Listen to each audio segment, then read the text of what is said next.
usahanya, dokumen bisnisnya nggak ada. Nah, terus bicara inovasi, bicara market, bicara service excellence, bicara selling, bicara apa lagi? Rasanya itu kita itu saya katakan lompat-lompat cara berpikirnya. Itu yang terjadi. Sorry ya teman-teman ya, saya hari ini dari kesempatan sama bilang ini sengaja membongkar dapurnya teman-teman. Nah, jadi yang saya sampaikan ini bukan teorinya, tapi fakta di lapangannya seperti apa. Oke, udah siap ya? Oke.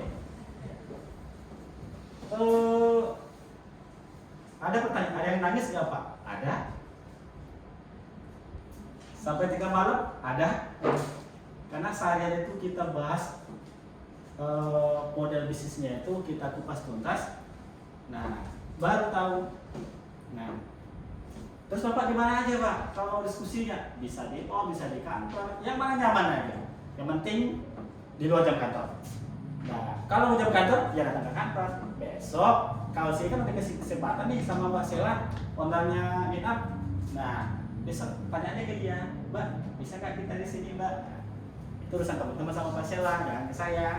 Nah, karena saya hari ini bicaranya bukan ini, bukan namanya kamu, saya enggak. Saya hari ini jadi anggotanya Mbak Sela. Tepuk tangan dulu dong. Oke?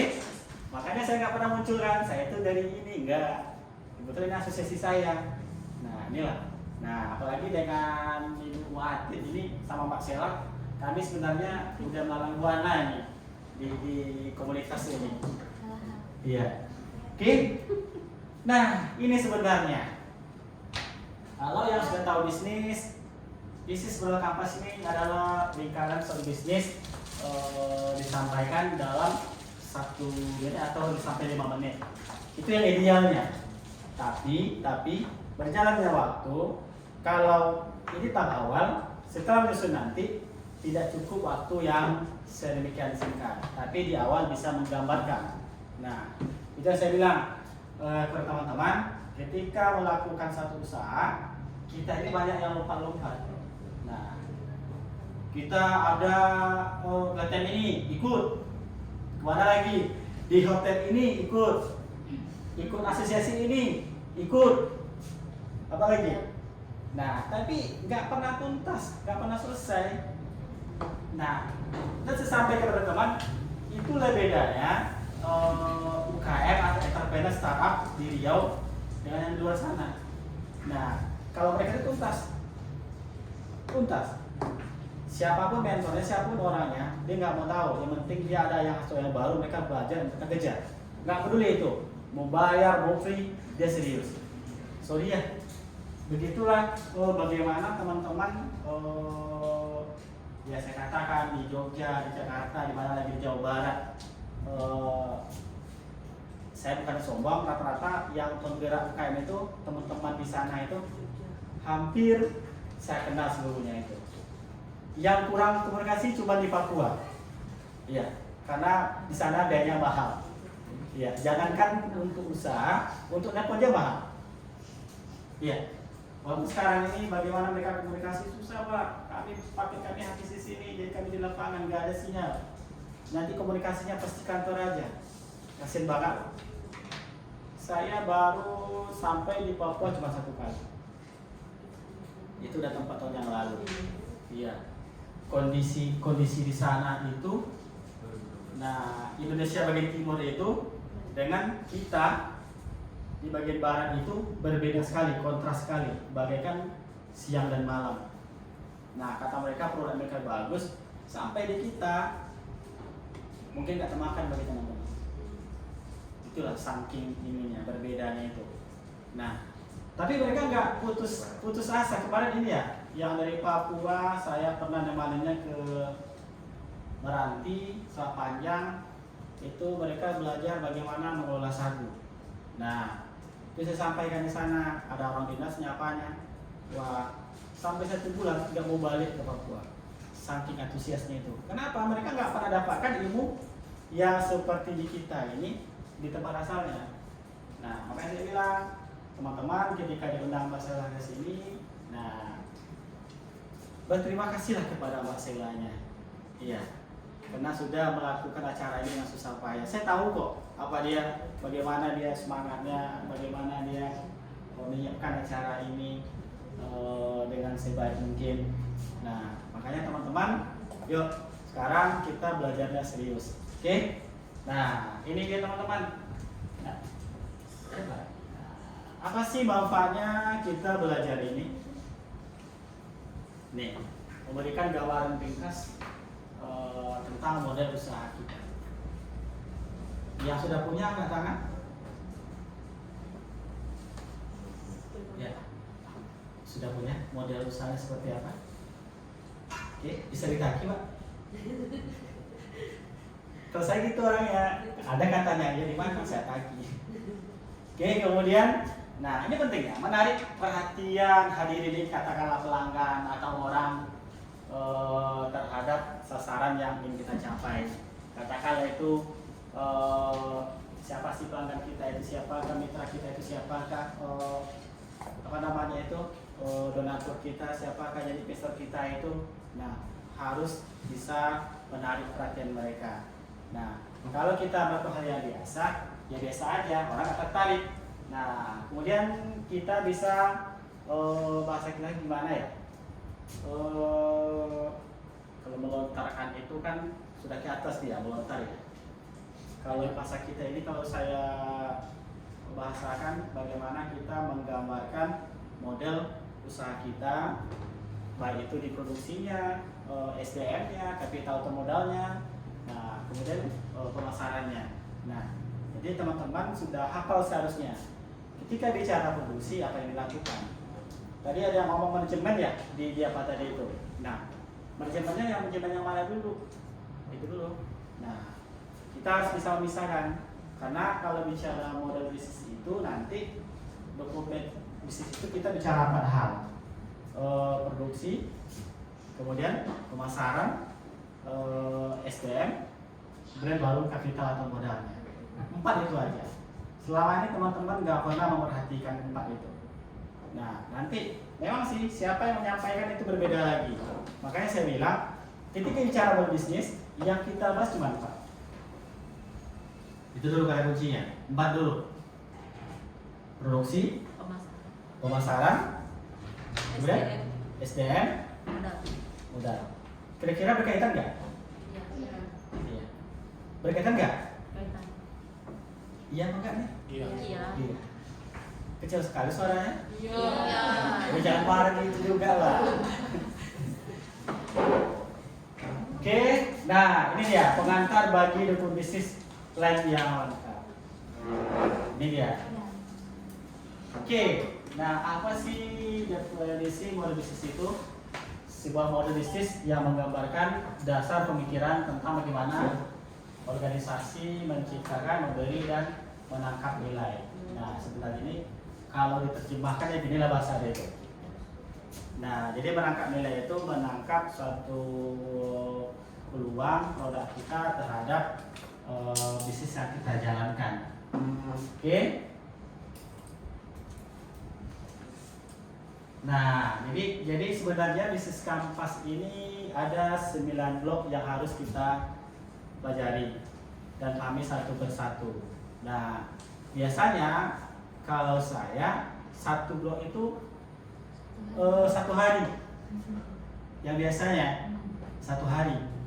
Nah, karena di sini waktu kita ini terbatas, nah jadi sedikit akan ngebut. Nanti konsultasi lebih lanjutnya nanti bisa hubungi Pak Sela. Nah, biar beliau yang mengatur nanti. Iya. Pokoknya saya ngikut kata Pak Sela deh, itu aja. Oke. Nah, ini yang pertama, ini dia. Ini model-modelnya. Nggak usah ini dulu, nanti saya jelaskan satu persatu nanti. Nah, ini tadi. Yang pertama kita bicara segmentasi dulu. Nah, ini yang pertama. Kira-kira teman-teman ketika buka usaha pernah nggak memikirkan siapa sih segmentasi produk yang saya buat? Siapa sih pembelinya? Siapa pelanggan kita? Pernah nggak dipikirkan itu? Baik itu produknya jasa atau mungkin masker atau apa aja. Pernah nggak pikir? Siapa sih yang beli produk saya ini? Semua manusia yang ada di Indonesia. Oh, nggak sanggup saya, Mbak. Itu kebanyakan, Mbak. Kenapa? Kalau semuanya kita sasar, nah kita bicara SDM, kemudian bicara Modal. sanggup nggak kita? Sanggup? Enggak. Ini mungkin kalau di kuliah ini berbeda nih penyampaiannya. Kuliah di mana tuh? Di STD. Ya, pasti berbeda penyampaiannya. Ya, saya ada beberapa juga yang kenal di sana. Nah, pernah nggak teman-teman ketika buka usaha ini siapa sih yang beli barang kita ini?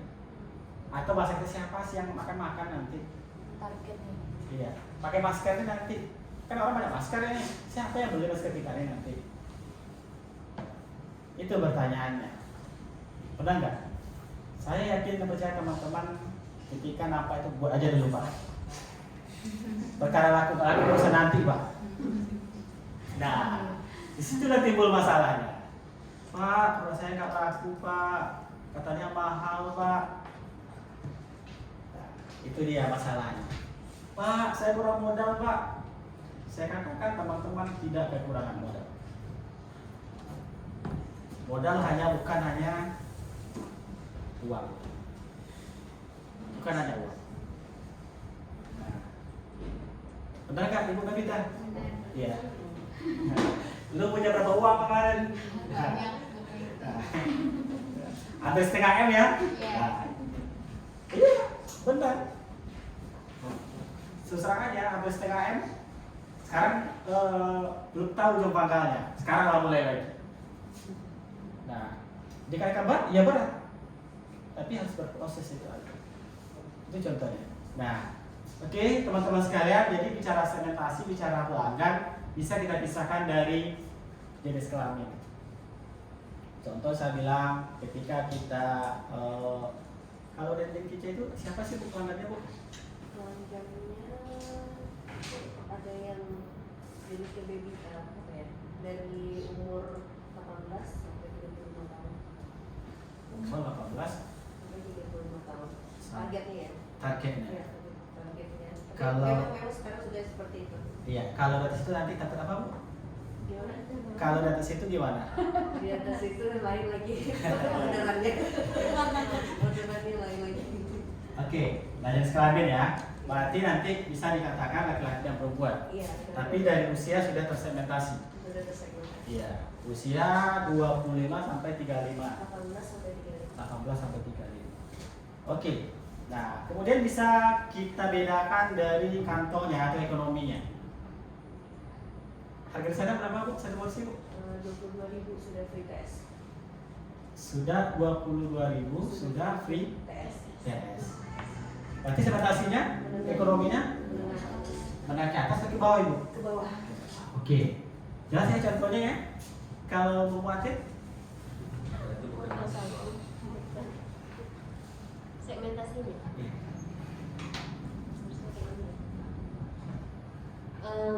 Itu sih kekurangannya sekarang ini kita yang buka di Arifin itu segmentasinya sih menengah ke bawah, tapi jadi menengah ke atas. ya ada juga sih. Menengah ke Sebenarnya atas. kalau sekarang lebih memanfaatkan relasi dan teman-teman dekat sih.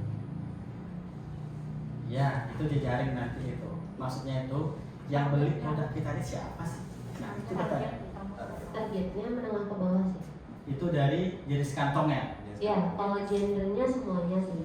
Maksudnya laki-laki dan perempuan. Kalau usia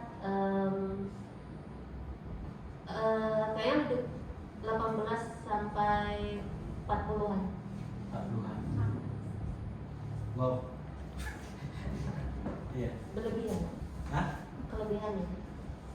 Bukan kelebihan sih. Kalau menurut saya itu masih sedikit ini kita mengambang kita.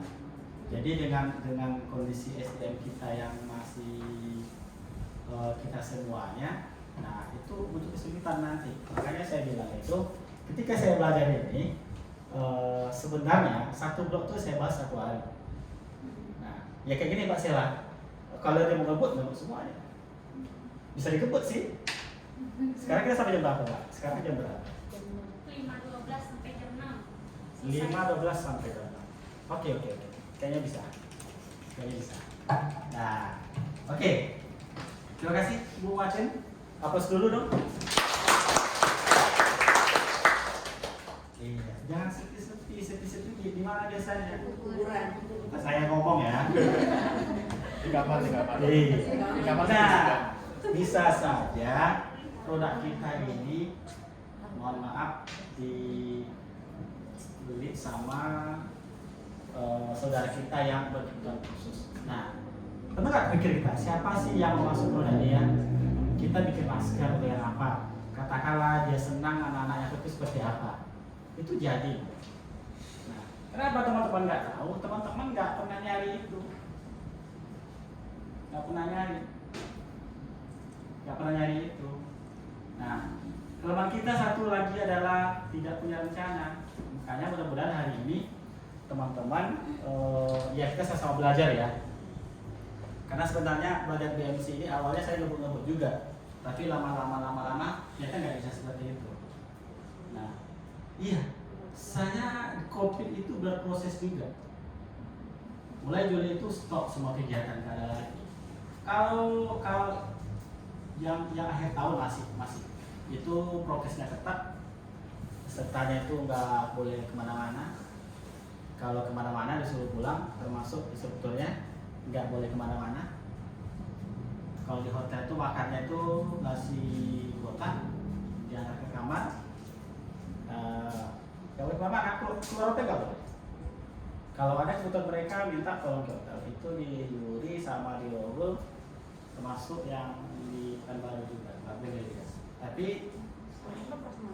iya, di Hyatt Center kayaknya longgar lagi deh. Nah, iya. Nah, kayak di hotel apa kemarin itu ya, yang di Missouri itu, longgar ya? Nggak tahu. Tadi pesertanya cek suhu, Mbak? Antigen. Oh, antigen itu luar biasa sekali. Tepuk tangan dulu dong. Itu. Antigen bayar loh. Oke. Nah, kemudian siapa lagi kira-kira yang menjadi pelanggan kita dari produk kita? Makanya saya tulis di bawah itu dan lain-lain. Untuk di awal, teman-teman saya yakin dan percaya itu mengambang semua banyak. Tapi nggak apa-apa. Itulah proses belajar itu. Nggak langsung nemu siapa sih yang betul-betul membeli produk kita. Nah, kalau saya yang suka ngopi di Pekanbaru, satu hal yang saya temukan di Pekanbaru ketika saya ke Jakarta, semuanya buka kedai kopi aja kan? Iya kan? Iya. Itu kan pesaing semua itu. Iya. Iya. Cuma saya nggak melihat bedanya, sama aja. Iya, kopi juga rasanya. Kopi juga. Iya.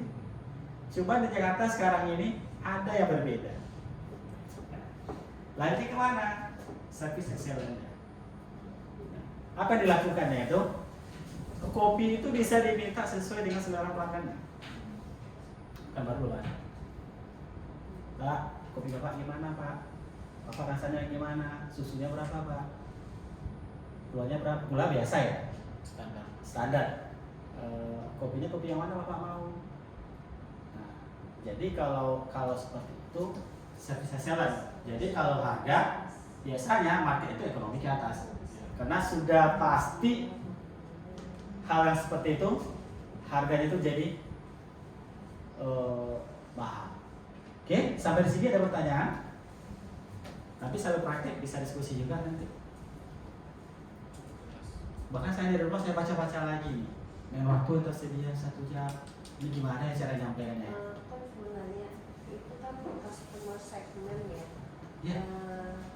Berarti kan saya mau tanya tentang customer segment karena kebetulan kan kita buat segmen umur itu 18 sampai 35. Ya. Tapi terkadang pada kenyataannya yang makan itu karena kita ini kan sudah berubah model kanvas ya di tahun 2019. Jadi karena dulunya baby boomers banyak yang makan, jadi itu masih banyak yang datang ke tempat makan kita gitu. Nah, apakah kita masih memasukkan itu masih memakai umur yang sampai 50 tadi, atau tetap ada komitmen kita di 18 dan 35? Pertanyaan saya balik ke Ibu ya.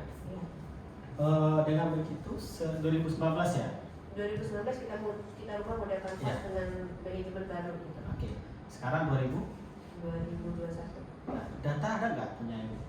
Data Ada. pelanggan itu. ada. Bisa nggak kita lihat siapa yang beli itu? Eh, Umurnya berapa? Sejauh ini di lapangan untuk yang 40 tahun sampai 50 tahun itu dibilang mendominasi tidak, tapi menengah gitu. Iya. Nah, Ya, apakah jawabannya itu. ah, Kalau bisnis kita ngejar apa? Omset, pendapatan. ya. Jadi yang harus kita kejar itu, ya yang 18 sampai 35 itu. Iya, yang 50 beraja mereka belanja. Itu bonus lah. Iya, itu kita kejar itu. Makanya kita harus tahu siapa sih yang harus kita kejar itu. Itu bicara segmentasi itu. Makanya nggak semua umur yang kita layani. Ada ranknya, ada batasnya. Nah, yang 40 sampai 6 tahun itu bonus lah. Contoh begini saya katakan. Ketika bicara hijab, yang beli itu siapa? Itu secara umum kan. Nah, sekarang perempuannya ya kita turunkan lagi ke bawah. Nah, sebenarnya yang hijab yang disukai perempuannya seperti apa? Iya, praktis. Nah, kemudian praktis lagi, kemudian modelnya kira-kira seperti apa lagi warnanya? So, nah, bicara warna, kita dengan model yang sama, nggak mungkin semua warna kita produksi kan? Nah, pasti ada yang kita dominan yang produksi. Mana yang paling banyak? Bukan berarti yang warna lain tidak kita produksi. Nah, itu saya bilang, bicara ini enak. Enak banget. Tapi waktu kita terbatas, itu jadi kendalanya. Iya. Saya bisa jawab yang Ibu maksud itu. Sampai ke paling Betul. ya. Ya gitu. Jadi gini teman-teman. Ketika bicara bisnis, teman-teman itu harus punya basic pemasaran. Walaupun jurusan kita berbeda, nggak apa-apa. Saya beda loh. Saya S1 pertanian, S2 magister di bisnis. Nyambung memang, sama pertanian, tapi satu di manajemen. Nah, setelah itu saya nggak berhenti di situ. Ketika terjadi ini, saya belajar lagi. Ngambil ini, belajar kayak ini, sampai belajarnya ke mbahnya pemasaran Indonesia ini, ke Mak Plus itu. Belajar ke sana. Makanya Ibu ketika Ibu bilang seperti saya, itu bagus. Nah, cuman belum masanya, masih lompat saya bilang gitu. Karena ada tahapan-tahapan yang harus.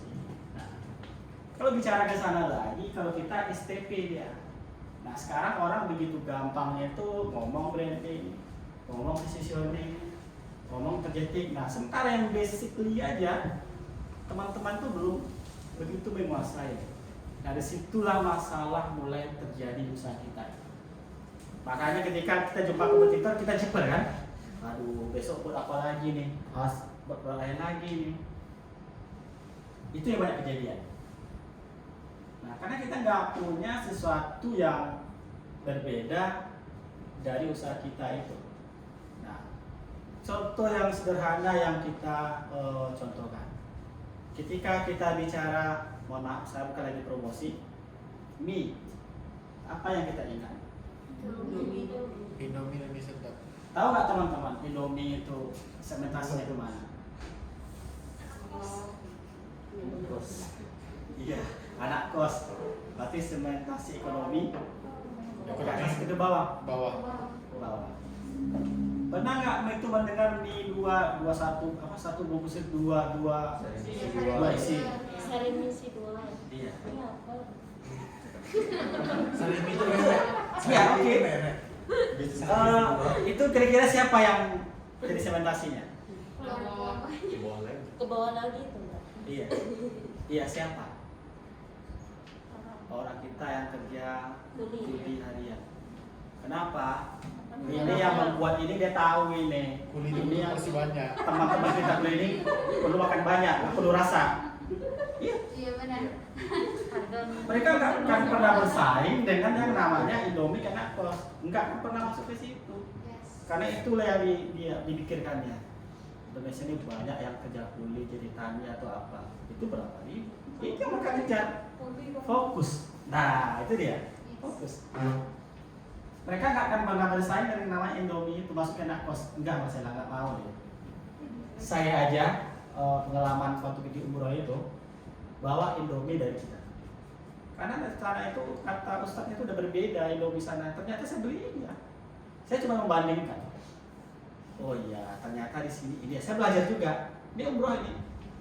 Udah selesai rukun-rukun udah. Habis itu sekeliling Ka'bah itu saya tuh riset keliling sama anak itu yang 7 tahun itu.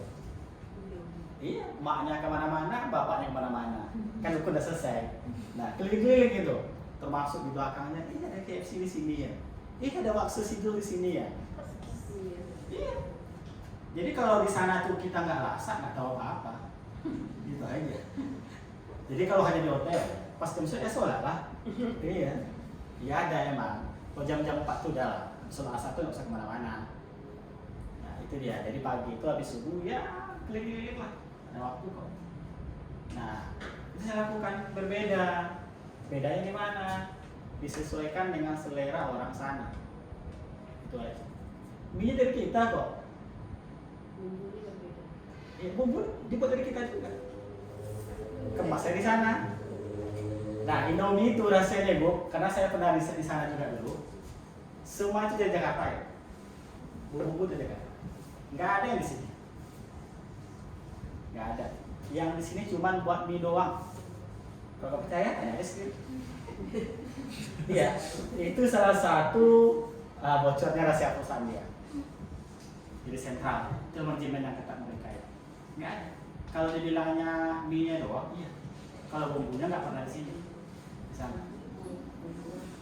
Ya, itu bahaya tuh Bu. Dapat rahasia itu, selesai Indomie. Ya. Oke? Jam berapa Mbak? Udah ada. 30 menit lagi. 30 lagi. Oke, nah value proposition. Nah, ini yang saya bilang nih. Ketika bicara produk, nah teman-teman nilai tambah produk teman-teman itu apa sih? Apa sih keunggulannya? Ini yang saya bilang tadi. Nah, keunggulan apa yang kita tawarkan kepada pelanggan kita? Nah, contoh tadi udah kita bilang tadi. Ketika satu lagi bicara inilah ya, air aqua kita bicarakan, air kemasan. Kenapa orang bilangnya aqua? Karena identik aqua pasaran tuh merek pertama juga dunia. Merek Sudah termaisha. sudah terbiasa. Kira-kira itu menjadi keunggulan dia nggak?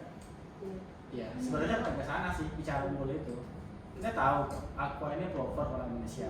Kemudian dari kelihatan mereka itu sudah teknologinya itu orang sudah tahu, maka harganya lebih mahal juga. Nah, walaupun mahal, Tapi orang tetap beli.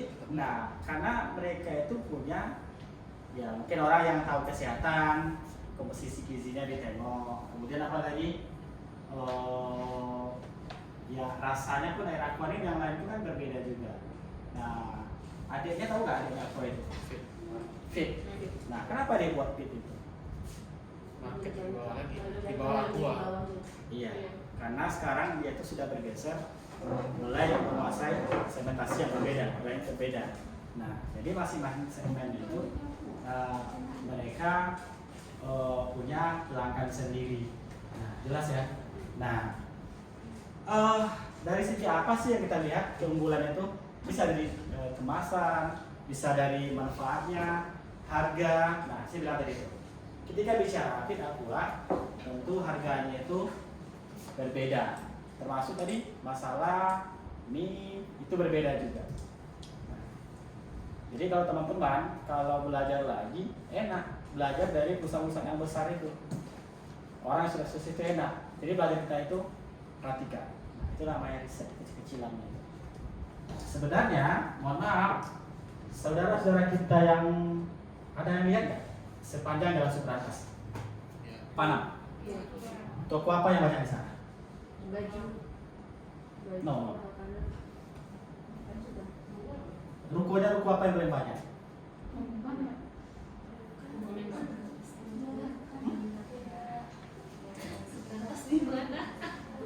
Panam.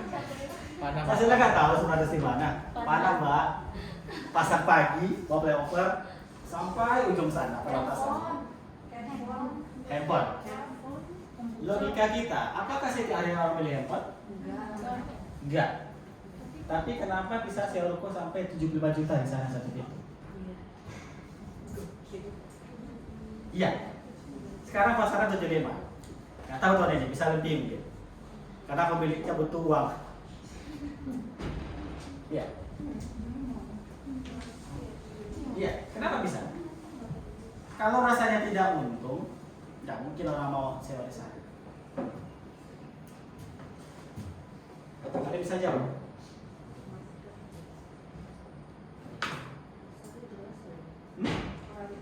Target pasarnya jelas. Oh, enggak, Bu. Di sana banyak belulalang ya, Bu. Iya sih. Prestige. Gimana Mas Yara? Prestige. Belum. Enggak. Ayo. Kenapa? Kota Gerobokan Baru? Enggak, Bu. Kata Pak Pedaus kota kemudian Tenayan katanya. Oh. Lebih ramai Panam kayaknya. Iya. Iya. Ada yang bisa jawab? Saya lebih ini kali. Bisa aja, Bu. Enggak juga. Mungkin udah kepikiran kalau mau beli HP dulu pegangnya di kanan kayak gitu. Enggak juga. Pada tertentu ya. Dengan KMP. Iya. Iya. Oh ini iya ya. Pada Segmen pelanggan. Iya. Pernah nggak teman-teman nyadar nggak di belakang ruko itu berapa banyak puluhan ribu perumahan di belakang itu? Iya. Iya, sepanjang itu. Jadi kalau masuk Purwodadi, Rawabening, Cipta Karya, Dua Karya, Taman Karya, masuklah ke dalamnya. Sampai ke Kubah sana tembus jalannya. Iya. Nah, jadi logika dia dengan orang lalu lalang itu dengan sekian puluh ribu, dia berasumsi pasti orangnya nanti bukan beli handphone ya. Handphone dengan Servis, satu. kurang servis. Yang pertama itu yang mana? Yang mana? Yang pakai itu? Aksesoris handphone itu. Nah, sekarang harga di pasarnya berapa? Ada yang aksesoris. Rata-rata, Mbak? Berapa kira-kira? Mulai dari 10 sampai 50 ribu. Tahu nggak teman-teman itu harga sebenarnya itu sebelum di ekspor kita impor dari Cina jauh boy. harganya itu di bawah 2000-an deh. Iya, 20.000. Nah tapi kenapa di sana bisa bertahan? Mbak Sela, saya, kita sepatu ganjil belinya berapa satu kontainer dari Batam ke Pekanbaru? Ya taruhlah 60 juta. Ya udah kita bagi. Sampai di sini kita jual makanya. Kita bicaranya itu bicara kenapa orang mau? Karena harganya. Coba harganya mahal. Orang nggak beli. Benar nggak? Nah itu udah segi harga bisa. Nah sama dengan produk yang lain teman-teman harus perhatikan lagi. Kira-kira apa lagi yang menjadi keunggulannya? Apa lagi? Karena teman-teman yang bisa jawab saya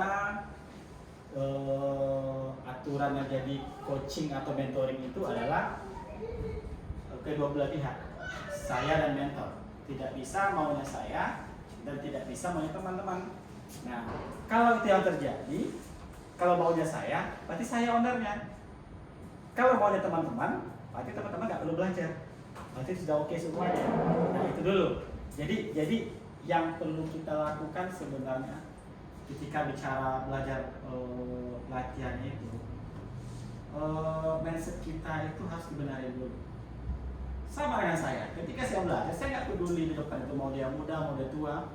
Ketika saya melakukan masuk saya kosongkan gelas saya dulu. Walaupun sudah tahu, saya tetap belajar. Ternyata benar, ada hal yang baru disampaikan yang saya nggak tahu. Termasuk Mbak Sheila, saya belajar dari dia juga. Dia aja nggak tahu, nggak sadar dia, saya belajar dari dia. Nggak salah loh. Saya cerita keluar negeri kayak siapa ya? Cuma di dalam negeri. Dia sampai ke Australia, berarti ada hal yang baru dong. Saya belajar, dia nggak tahu. Saya ngulik-ngulik dia, nggak tahu dia. Itu ada yang psikologisnya. Nah, kenapa bisa? Karena saya berproses menjalankan itu. Apalagi masa-masa COVID itu, banyak teman-teman baru, banyak saudara-saudara baru. Baik itu yang muda, maupun yang tua, banyak banget. Itu yang saya dapat sama COVID ini. Walaupun pemasukan berkurang, nggak apa-apa. Tapi saudara bertambah. Oke, kita masuk yang kedua, channeling. Ini channeling ini sebenarnya simple sih kalau yang udah ngerti pemasaran. Kita dari produk kita itu bagaimana sampainya ke tangan pelanggan yang kita targetkan tadi itu. Itu bahasa simpelnya itu. Bagaimana produk yang kita produksi itu sampai ke tangan pelanggan itu. Nah, caranya ya bisa online, bisa offline. Nah, kayak yang offline tidak jual langsung, bisa lewat outlet, gerobak. Nah, bisa lewat agen, bisa toko-toko kue, warung, reseller. Nah, kemudian yang dunia alam gaibnya, digitalnya, ya media sosial. Nah, kalau yang lebih belajar lagi di sosialnya, ya udah belajar sama ahlinya yang lebih dalam. Nah, teman-teman harus tahu dulu dasarnya itu. Ketika bicara offline, kita kemana perginya? Ketika bicara online, kita menggunakan apa? Itu yang penting. Oke, kemudian customer relationship. Bagaimana cara menjalin hubungan dengan pelanggan dari segmen pasar yang spesifik. Yang saya sampaikan tadi Bu, ketika orang datang, pernah nggak dimintain database-nya, pernah nggak say hello. Nah, itu bicara service excellence loh. Nah, bisa saja kita membuat unit pengaduan. Sebenarnya tujuan kita itu bagaimana berkomunikasi dengan pelanggan kita, termasuk bahasa yang udah herbalnya itu. Halo, bagaimana khasiatnya, ketika belanja herbal saya. Nah, itu perlu. Oh ya, bulan depan kita ada promo ini. Itu penting karena kita sebagai pelanggan itu benar-benar diperhatikan sama yang punya produk. Jadi kita itu nggak hanya sekedar produk dia. Nah, biasanya kalau sudah terjadi seperti itu, nah disitulah nanti baru terjadi peningkatan omset. Kalau enggak ya orang sudah beli malas pada sana, ibu ya nggak senyum. Nah, di sana itu tempatnya di mana ya? Orang nggak datang lagi. Nah, itu ke pelanggan kita harus bisa kita say hello lah saya bilang. Ya caranya dia macam-macam caranya. Oke, ingat ya, ini saya pegang dasar aja, nanti takut nggak keburu waktunya. Karena nanti malam saya harus ke luar kota juga. Nah, makanya buru-buru juga ini. Tapi sesuai dengan yang diamanahkan sama bos saya, Mbak Sheila. Oke. Oke, nah bisa saja nanti kalau survei kosan pelanggan, nah ini sebenarnya ini bagus kalau sudah punya tim, itu bagus. Nah itu perlu dilakukan. Nah biasanya saya ngelakuin, kemarin saya itu baru ngelatih digital marketing WhatsApp bisnis pedagang pasar. Gila nggak? Pedagang pasar kita latih. Yang pasar pagi, pasar Cipuan sama pasar pusat. Gimana caranya? Biar mereka mau kumpul. Yang jelas pagi itu mereka nggak mau. Aku jualan Pak. Iya. Cari titik. Ya nggak apa-apa. Nah itu kita tawarkan jualan kan? Kita ikutin dia. Coba dia jualan. Oh iya. Setelah itu nanti masuk poinnya lagi. Nah sudah cerita-cerita. Apa ada yang buat Pak? Android. Aduh. Masuk cerita-cerita baru. 5 orang grouping kasih materi. Oh iya Pak, ya banyak gurunya Pak ya kan? Dalam hati Pak, iya Pak boleh. Nah, kira-kira begitu. Jadi teman-teman itu dengan customer kita itu berkomunikasi lah sesuai dengan habit dia, kebiasaan dia.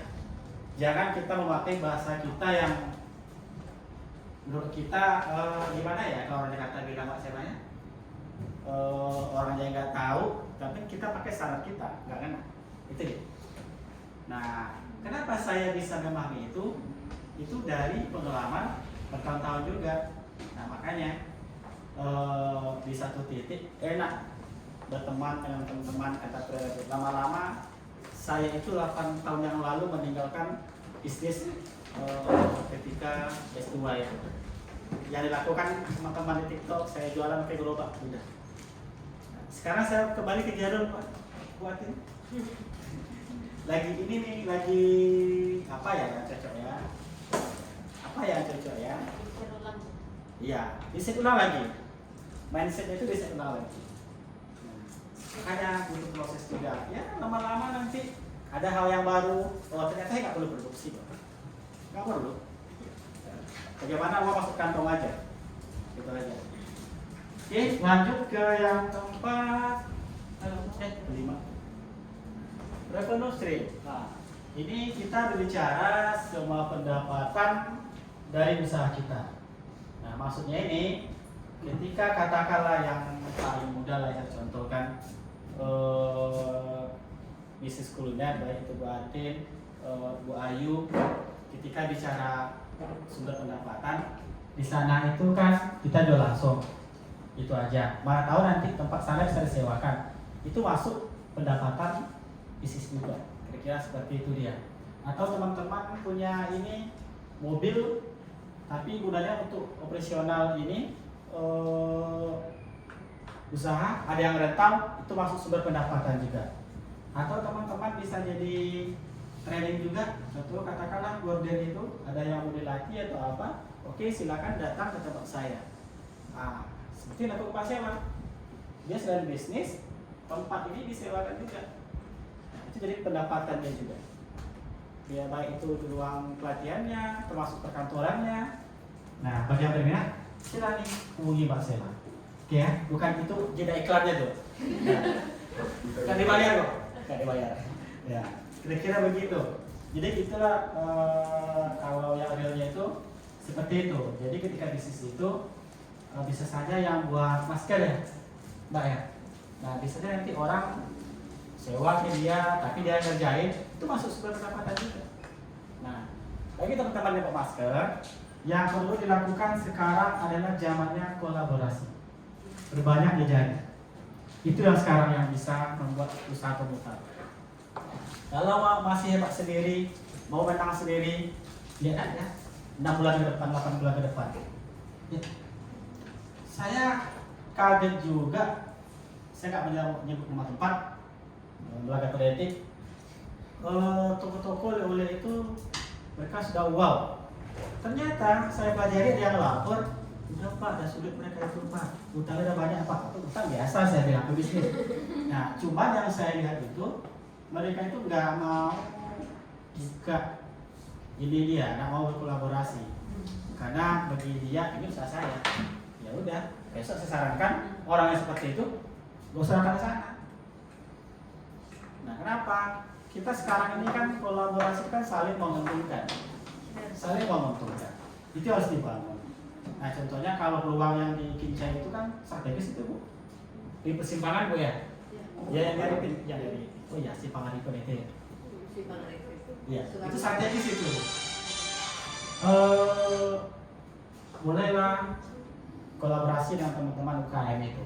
Nah, Ibu yang harus lakukan, kenapa mereka harus gabung ke saya? Otomatis nanti mendatangkan orang ke tempat Ibu. Nah, salah satunya kolaborasi. Katakanlah ini ada yang punya rendang atau apa, kombinasi lah dengan makanan dia. Yang penting kan Ibu kan nggak jualan kincai doang kan, minum dia juga, apa dia juga. Situ cara meningkatkannya. Memang kalau bisnis itu, saya bilang hubungannya kayak inovatif dan kreatif tadi itu. Kalau sendiri, ya mati. Itu aja. Jadi kalau bagaimana caranya, ya terserah teman-teman. Bagaimana aturan mainnya. Nah, yang penting sekarang ini kalau nggak mau kolaborasi, mati. Ini Bu, teman saya Bu, kolaborasi nih Bu, Mbak Silva. semuanya. Nanti kolaborasi. Mungkin tiap hari jumpa bosan juga Bu, tiap wajah dia itu. Sama. Ya, iya. Karena begitu kita hari-hari bicara itu, jumpa itu. Karena memang itu lagi kita bicarakan itu. Ternyata dengan kita itu ada hal-hal yang baru yang harus kita kerjain bareng. Oke? Wah, ini nggak usah saya jelaskan ya. Ini kalau saya jelaskan mau sampai jam 9 malam. Ya, intinya begini. Ketika praktek itu 9 watt itu saling berkaitan. Kalau tidak berkaitan, salah kode bisnisnya. Itu aja. Kalau tidak berkaitan antara kamar satu dan kamar yang lain, berarti saya katakan model bisnisnya masih salah. Itu aja. Berarti teman-teman belum mampu memahami bisnisnya. Banyak orang menyampaikan ini, tapi dia nggak tahu kelemahannya di mana, kata kuncinya di mana. Saya menemukannya ketika saya, nah itu dia, belajar ilmu pemasarannya. Di bulan puasa Bu, seminggu, bayar lagi, nggak bisa makan lagi. Bagi teman-teman yang nggak puasa ya oke-oke aja. Nah, malam nanti bikin tugas. Oh kita tarawih, teman-teman enak bikin. Nanti pulang tarawih jam berapa itu Jakarta? Sampai sahur, bangun lagi. Tapi asik. Nah ini di sini saya temukan ini. Ternyata kalau tidak berkaitan salah. Itu aja. Jadi antara blok yang kita bahas tadi itu semuanya berkaitan. Nah ini kemudian nanya-nanya juga ini, Pak. Saya punya banyak usaha Pak. Apakah harus masing-masing Pak kampasnya? Enggak saya bilang. Ini jawabannya. Produk A, segmennya siapa, produk B, segmennya siapa, sampai berapa banyak produk dia punya. Termasuk yang rumah makan ini, kuliner yang itu menjawab itu tuh. Nggak perlu satu produk, satu apa nggak perlu. Biasanya kan orang kan satu produk satu, enggak. Berapa unit usahanya. Tapi pesan saya ketika bicara bisnis, bangunlah core bisnis. Jangan semua mau dijual. Ya, jangan semuanya mau dijual. Orang buat apa kita buat tulang. Itulah bedanya kita dengan orang di luar sana. Mereka itu butuh fokus terhadap bisnisnya. Ketika sudah jalan 3 atau 4 tahun, baru malah mereka itu melihat peluang yang lain. Ini orang bikin apa sekarang ini? Gerobak, bikin semuanya. Bikin apa lagi? Kebab, menjamur sekarang semuanya. Boba kayaknya udah hilang generasinya, udah mulai hilang. Nah, apalagi dulu? Ya, 10 menit lagi. Mana? Gimana ya? Ya. Jadi kalau ini nih, oke, key result, sumber daya kunci yang terlibat dalam kegiatan usaha. Nah, artinya gini, ketika Bapak Ibu menjalankan usaha, apa saja bahan-bahan baku yang dibutuhkan, tolonglah dirincikan. Nah, kemudian untuk membangun usaha ini berapa sih orang tenaga kerja yang dibutuhkan, tolonglah dirincikan. Tujuannya apa? Ini berkaitan dengan modal kita, apa kita sebenarnya berkaitan dengan sasaran market kita, itu berkaitan. Maka saya bilang nggak bisa kalau dalam saya sampaikan. Kemudian sarana apa saja yang kita gunakan, sampai ke teknologinya, apa yang kita gunakan. Oke, jadi nanti saya mohon maaf sekali nanti ketika praktek ini nggak clear, tapi nanti tunggulah Mbak Sela nanti kapan bisa dibahas satu persatu, itu aja. Kita bikin kelas lanjutan. Iya, saya siap. Ya kan bos saya siap. Oke, key identity, ciri utama usaha kita. Nah, ada 2 model usaha itu. Ada yang hanya produksi saja, tapi dia tidak ikut memasarkan. Nah, kemudian ada dia produksi, termasuk ke pemasarannya atau penjualannya. Nah, ini yang harus diketahui. Nah, teman-teman ini gimana? Apakah produksinya juga, pemasarannya juga? Ya, ada Bu ya? Orang sudah produksi doang, udah kerjanya produksi aja. Nah, sekarang teman-teman kebanyakan produksi ya, tujuan dia, tapi SDM tidak ada. Nah, ini masalah. Makanya saya bilang, balik lagi ke segmentasi pelanggan, balik lagi ke channel kita, channeling kita. bagaimana produk itu sampai. Nah, semuanya berkaitan. Jadi kalau belum berkaitan, nggak bisa menjawab antara kolom itu, bisa dikatakan teman-teman ini belum memahami model bisnis yang dijalankan. Oke, yang kedelapan, key partner. Nah, mitra utama dalam produksi atau penjualan kita. Siapa aja? Mungkin yang bahan baku, mungkin bisa dikirim ke belakang, Pak. Nah, trik kecil aja. Nah, kenapa saya bilang begitu? Contohnya, ketika teman-teman lagi ini produksi makanan. Nah, teman-teman butuh apa? Dari kesehatan, mitra. Ketika beli bahan baku, teman-teman butuh mitra siapa? Supplier. Nah, maksudnya situ, rincikanlah siapa supplier teman-teman. Rincikanlah mitra, siapa mitra teman-teman. Nah, itu saya bilang. Jadi kalau dulu bisa merincikan, nah, masih gampang saya bilang. Ketika saya tepung, di mana ya? Oh enggak, tepung kami suppliernya adalah toko ini. Nomor tokonya ini dan bapaknya. Kita enggak kayak ini.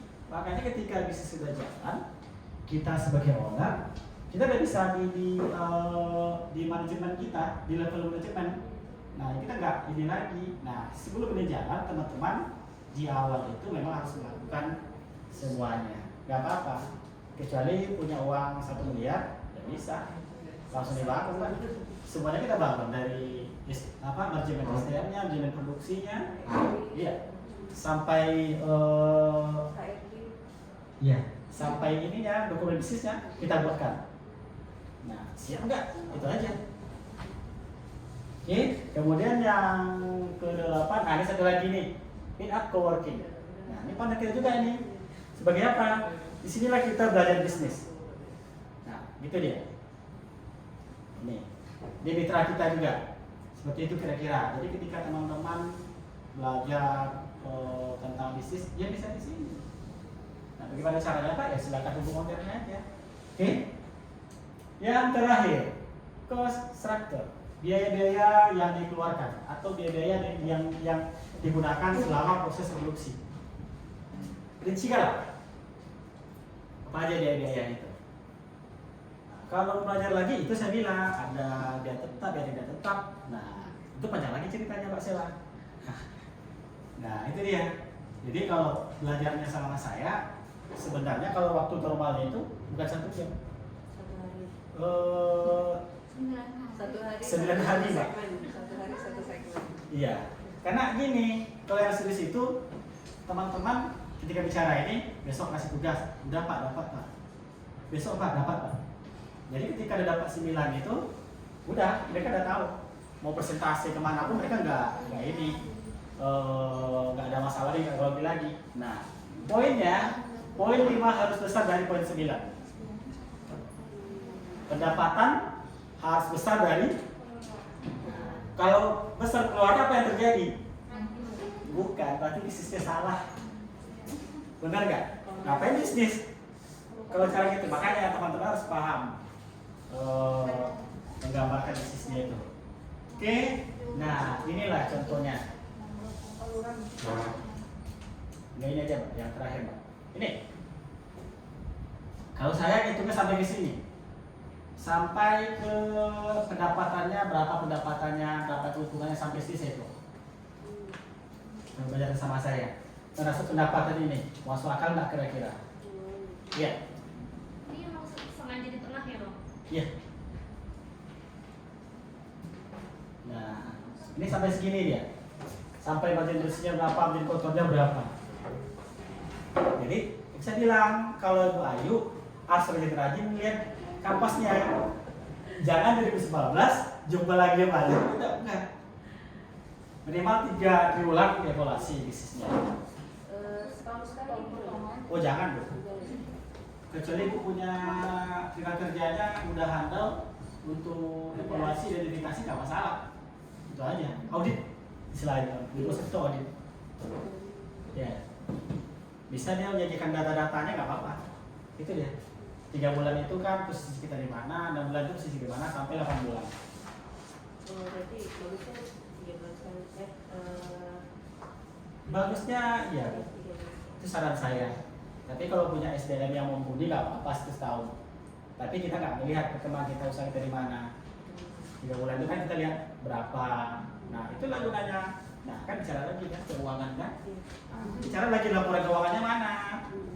Nah, di situ berfungsi lagi. Ketika Pak saya mau jual ke sana ke sini Pak. Oke. Oke, saya bilang oke ya. Oke-nya gimana? Uangnya berapa? Tenaga kerjanya berapa? Ke sana larinya.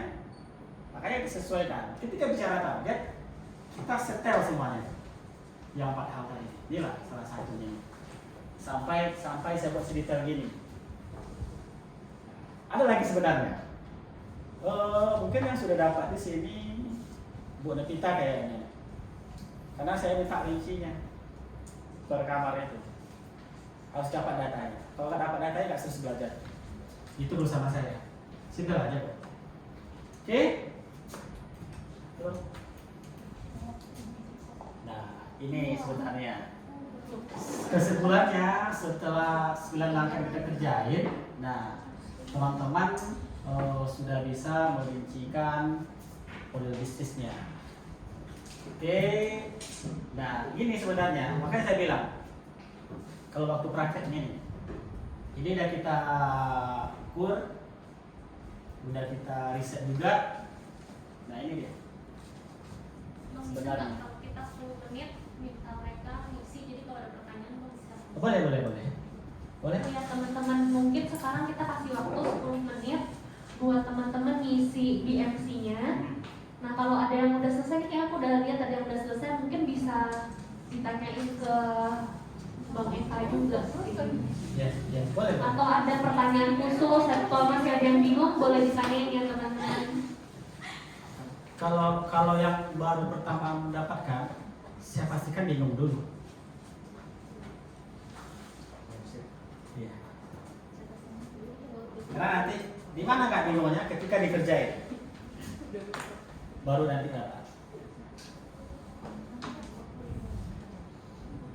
Oke, teman-teman, silakan. Berapa Pak? 10 menit cukup.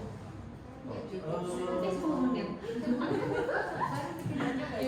Bahas yang udah selesai aja. Iya. Iya. Sudah yang udah selesai dulu. Siapa kira-kira yang maju? Janganlah orang itu. Janganlah orang berdua itu. Tapi dari mulai udah selesai. Enggak. Teman-teman ini sebenarnya proses mereka itu nggak di sini lagi sebenarnya. Itu aja. Mereka ini step pembelajaran mereka itu bukan di sini untuk yang khusus ini ya. Nah, mereka ini sebenarnya sudah dalam proses ini. Boleh mungkin dicontohin. Ya, kalau mau contoh ya silakan aja. Itu aja. Silahkan Kak, maju ke depan. Saya maunya Bu Ayu ini. Bu Ayu nih. Ya. Maunya atau Mbak siapa? Mbak Reno. Besok kalau bisa Mbak, teman-teman kita dikasih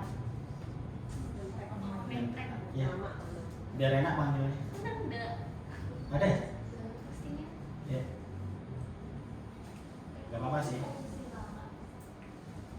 Oke, siapa yang bisa buat? Ayo.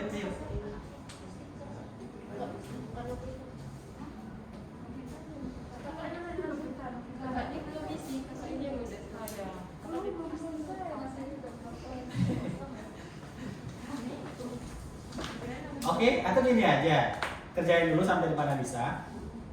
Nanti di mana bisa kita presentasi sampai di mana yang bisa aja. Kira gimana? Kalau saya sih oke aja. Iya.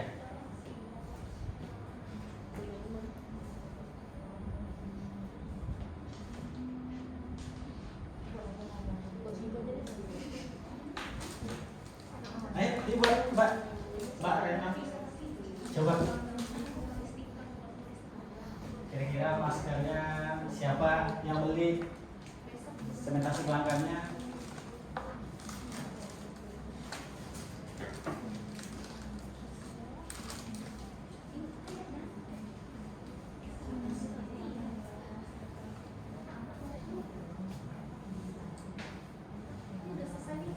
Ya, Mas Ri.